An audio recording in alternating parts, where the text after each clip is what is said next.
안녕하십니까. 인문학자 박영규입니다. 오늘은 삶은 소박하게 밥상은 단출하게 라고 하는 제목의 영상을 준비했는데요. 사람이 자기 꿈의 방향으로 일관되게 나아가면 보통 때는 생각하지도 못한 성공을 맞게 된다. 그때 그는 과거를 뒤로 하고 눈에 보이지 않는 경계선을 넘게 된다.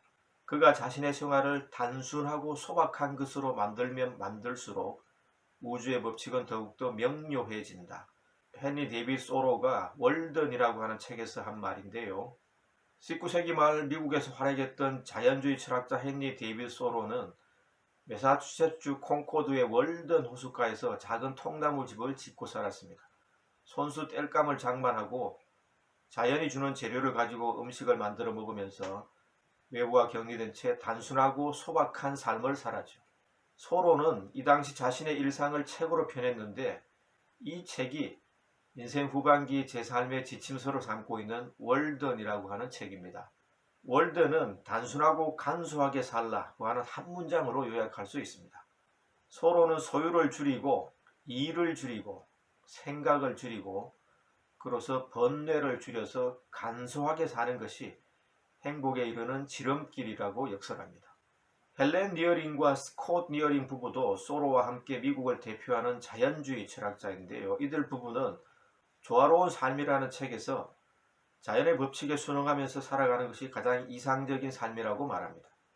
니어링 부부는 이러한 삶을 살기 위해서 우선 먹는 음식부터 간소하게 줄이라고 말합니다. 니어링 부부의 상차림을 보면 기껏해야 한 끼에 두세 가지 음식을 먹을 뿐입니다.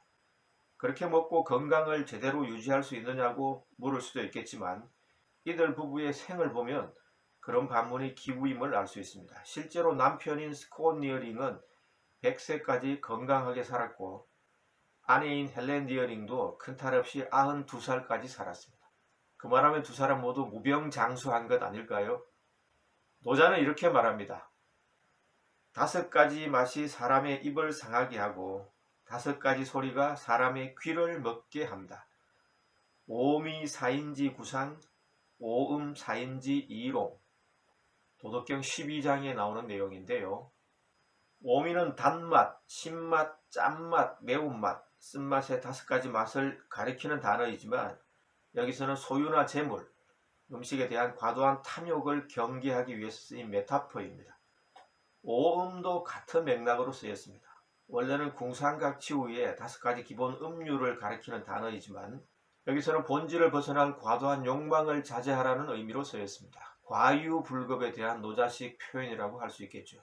고대 그리스대의 현인으로 불리는 디오게네스와 에피쿠로스도 노자가 말하는 단순 소박함의 도를 일상에서 실천한 인물로 잘 알려져 있죠.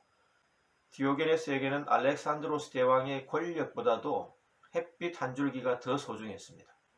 에피쿠로스는 쾌락이 모든 선의 기초요 시원이라고 하면서 큰 기쁨보다는 균형 잡힌 조용한 쾌락을 삶의 목표로 삼으라고 권고합니다. 그러기 위해서는 아무리 맛있는 음식이라도 실컷 먹지 말고 적당히 먹는 것이 중요하다고 말합니다. 일을 하는 방식에서도 단순함이 일의 효율을 높입니다. 성공한 사람들의 인생 철학은 매우 단순합니다. 자신이 좋아하는 일을 그냥 즐기는 거죠. Just for fun. 이게 성공한 사람들의 인생 철학입니다. 어린아이들처럼 단순한 마음으로 자신이 좋아하는 일을 즐기는 것이 성공의 비결이라고 하는 것은 동서고금의 진리입니다. 공자도 논어에서 이렇게 말했죠.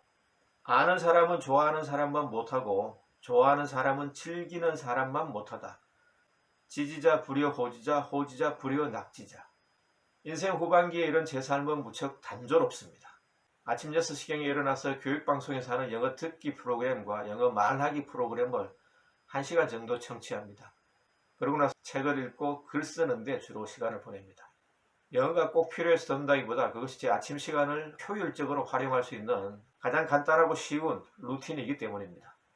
독서와 집필에 많은 시간을 할애하는 것은 일삼아 재미삼아 하는 일치고는 그것보다 더 큰 낙을 주는 게 없기 때문입니다.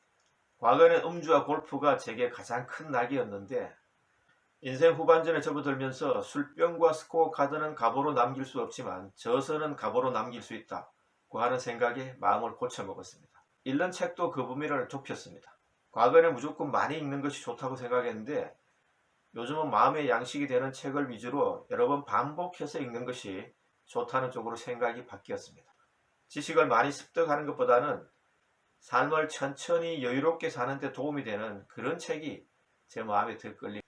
그렇게 범위를 좁혀서 읽다 보니 도덕경과 장자주역, 이런 제 전공이라고 할 수 있는 이런 책들은 한 30번 넘게 읽은 것 같습니다. 이 밖에 법정스님 저서들이나 류시와 시인의 저서들, 그리고 톨스토이 전집이나 월든, 에밀 같은 책들이 제 머리맡에 가장 자주 머무르는 이유도 바로 거기에 있습니다. 니어링 부부가 말한 것처럼 먹는 것도 간단한 집밥 위주입니다. 최근 허준의 동의보감을 읽은 후에 니어링 부부의 조화로운 삶이라는 책을 다시 봤는데 구구절절 옳은 말이라는 사실을 새삼 느낍니다. 많이 먹어서 탈나는 경우는 있어도 적게 먹어서 탈나는 경우는 없다고 하는 것이 허준의 음식 철학입니다. 기름진 음식보다는 소화가 잘 되는 채소 위주의 음식을 조금씩 먹는 게 건강에도 좋다고 하는 동의보감의 가르침 하나만 잘 실천해도 인생 후반기를 큰 탈 없이 행복하게 살 수 있지 않을까 하는 게 제 생각입니다.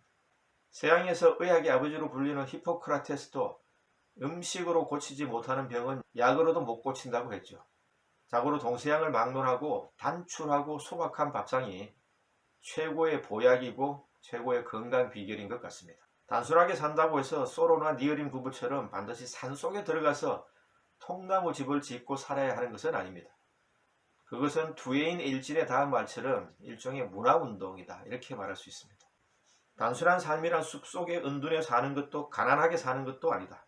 그것은 검소한 소비와 생태계에 대한 배려, 인간의 내적인 성장이 조화되는 삶이다. 스스로 선택해서 사는 단순한 삶은 빈부의 격차와 생태계의 파괴라고 하는 현대 문명의 위기를 극복할 수 있는 문화운동이다. 두에인 일진의 단순한 삶에 나오는 내용입니다. 영상이 도움이 되셨다면 좋아요, 구독 버튼을 꾹 눌러주시면 다음 영상을 제작하는 데 큰 힘이 되겠습니다. 경청해 주셔서 감사합니다.